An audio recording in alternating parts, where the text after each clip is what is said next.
نحمده ونصلي ونسلم على رسوله الكريم اما بعد فاعوذ بالله من الشيطان الرجيم بسم الله الرحمن الرحيم واعلموا انما اموالكم واولادكم فتنة وان الله عنده اجر عظيم صدق الله العظيم ان الله وملائكته يصلون على النبي يا ايها الذين امنوا صلوا عليه وسلموا تسليما الصلاة والسلام عليك يا سيدي يا رسول الله وعلى آلك وأصحابك يا حبيب الله الصلاة والسلام عليك يا نبي الله وعلى آلك وأصحابك يا نور الله۔ اللہ رب العالمین دا کروڑ مرتبہ شکر ہے کہ جس خالق و مالک نے سانو فجر جماعت نماز ادا کرنے دی توفیق عطا فرمائی۔ اللہ پاک دی بارگاہ اندر دعا ہے اللہ پاک سانو سب نو نماز پنجگانہ با جماعت کمیل گلنا ادا کرنے دی توفیق عطا فرمائی۔ وَاعْلَمُوا أَنَّمَا أَمْوَالُكُمْ وَأَوْلَادُكُمْ فِتْنَةٌ وَأَنَّ اللَّهَ عِندَهُ أَجْرٌ عَظِيمٌ، اور خوب جان لو کہ تمہارے مال اور تمہاری اولاد سب آزمائش ہے اور بے شک اللہ اسی کے پاس اجر عظیم ہے۔ سوال پیدا ہوتا ہے کہ مال دینے والا بھی اللہ، اولاد دینے والا بھی اللہ، تو پھر اس میں آزمائش کیوں؟ فرمایا اس لیے کہ پتہ چل جائے کون ہے وہ جسے مال محبوب ہے، کون ہے وہ جسے اولاد محبوب ہے، کون ہے وہ جسے مال اور اولاد دینے والا محبوب ہے، اور جسے وہ محبوب ہوگا اس کے لیے اجر عظیم ہوگا۔ وَإِنَّ اللَّهَ عِندَهُ أَجْرٌ عَظِيمٌ۔ اور فرمایا کہ حضرت سلطان محمود غزنوی علیہ رحمہ کی مجلس میں سوال ہوا کہ آپ ایاز پر سب سے زیادہ اعتماد کرتے ہیں، مثال دے کے سمجھانا چاہتا ہوں کہ اللہ کے نزدیک اعتماد والا کون ہے، اللہ کے نزدیک محبوب کون ہے؟ تو فرمایا کہ سلطان محمود غزنوی علیہ رحمہ کی مجلس میں سوال ہوا کہ آپ ایاز پر سب سے زیادہ اعتماد کرتے ہیں، آخر اس کی وجہ کیا ہے؟ فرمایا موقع آنے پر بتا دیا جائے گا۔ ایک دن سب درباریوں کو بلایا اور ایک سونے کا پیالہ سامنے رکھا، ہر شکایتی کو بلایا اور کہا کہ یہ پیالہ لے جاؤ اور باہر لے جا کر توڑ دو۔ جو بھی پیالہ لے جاتا اور توڑنے کا ارادہ کرتا تو ذہن میں آتا کہ یہ پیالہ شاہی ہے اور اوپر سے سونے کا ہے، اگر توڑ دیا تو بادشاہ غضب میں آ کر کہیں سزا ہی نہ دے دے۔ بالآخر وہ پیالہ واپس لے آتا۔ جب سارے باری باری پیالہ بغیر توڑے واپس لے آئے تو اب بادشاہ نے ایاز کو بلایا، کہا یہ پیالہ لے جاؤ اور اسے توڑ کر لاؤ، اسے توڑ کر لاؤ۔ ایاز نے پیالہ لیا، توڑا، لے آیا۔ بادشاہ نے ان درباریوں سے پوچھا کہ تم نے اس پیالے کو کیوں نہ توڑا؟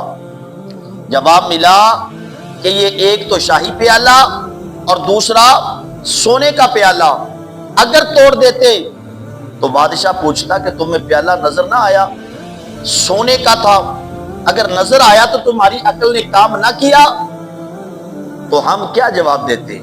بادشاہ نے کہا، بادشاہ نے ایاز سے پوچھا کہ اب تو جواب دے کہ پیالے کو تم نے کیوں توڑا؟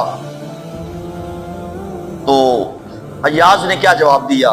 کہتے میں نے پیالے کو نہیں دیکھا، میں نے پیالے کو نہیں دیکھا کہ وہ سونے کا ہے اور نہ ہی اپنی عقل استعمال کی، بس یار نے جو کہہ دیا میرے لیے حرف آخر ہو گیا۔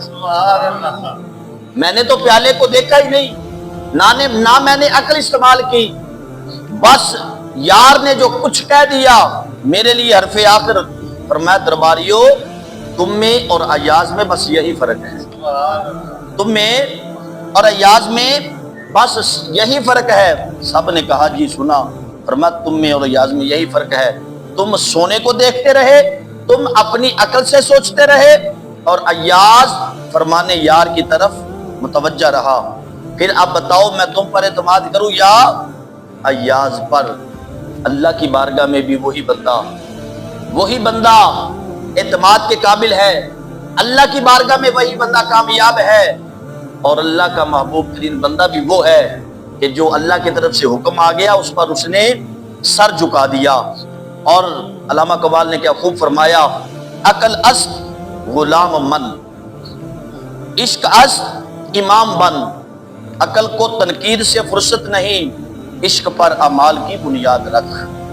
فرمایا من یشری نفسہ ابتغاء مرضات اللہ واللہ رؤوف بالعباد، لوگوں میں سے ایسے بھی ہوتے ہیں جنہیں اللہ سے زیادہ اولاد محبوب ہوتی ہے، جنہیں اللہ سے زیادہ وطن محبوب ہوتا ہے، جنہیں اللہ سے زیادہ مال محبوب ہوتا ہے، جنہیں اللہ سے زیادہ جانیں محبوب ہوتی ہے، اور وہ بھی ہوتے ہیں جو یار کے حکم پر نارے نمرود میں چھلانگ لگا دیتے ہیں۔ کچھ وہ بھی ہوتے ہیں جو بیٹے کے گلے پر چھری چلا دیتے ہیں۔ فرمایا یار کے حکم پر بیوی بچے کو تن تنہا جنگل میں چھوڑ دیتے ہیں، یار کے حکم پر وطن بھی چھوڑ دیتے ہیں۔ فرمایا یہ وہ لوگ ہیں جان دے کر اللہ کی مرضی خریدتے ہیں، اولاد دے کر اللہ کی مرضی خریدتے ہیں، اور بیوی بچے قربان کر کے اللہ کی مرضی خریدتے ہیں، وطن چھوڑ کر اللہ کی مرضی خریدتے ہیں۔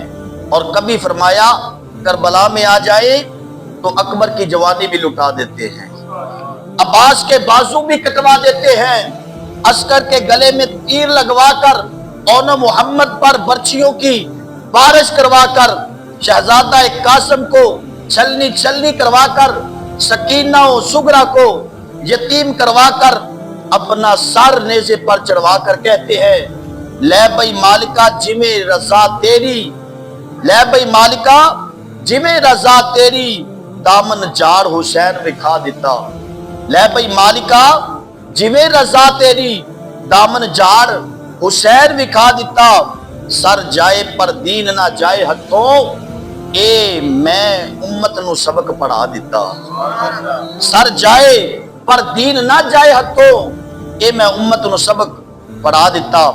فرمایا یہ لوگ ہیں جو اپنی جانیں بیچ کر اللہ کی مرضی خریدتے ہیں، اللہ کی مرضی خریدتے ہیں۔ اللہ پاک کی بارگاہ میں دعا ہے اللہ کریم ہم سب کو عمل کی توفیق عطا فرمائے۔